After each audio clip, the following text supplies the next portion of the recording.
Emosyonal na reunion, Mommy Junisha, muling nakasama si Jimwell matapos ang 5 taon.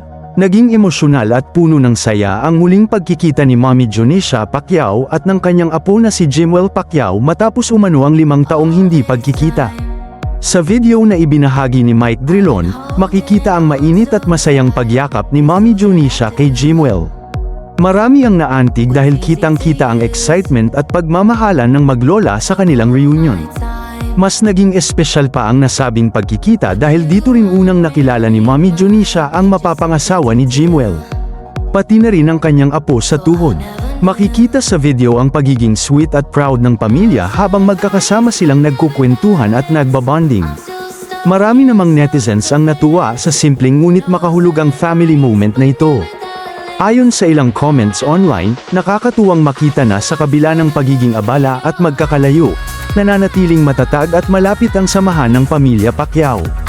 May ilan ding nagsabi na halatang masayang-masaya si Mommy Junisha habang kasama ang kanyang pamilya.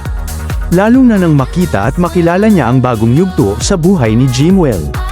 Patuloy namang umani ng positibong reaksyon ang naturang video dahil sa pagpapakita nito ng kahalagahan ng pamilya, pagmamahalan, at muling pagsasama matapos ang mahabang panahon.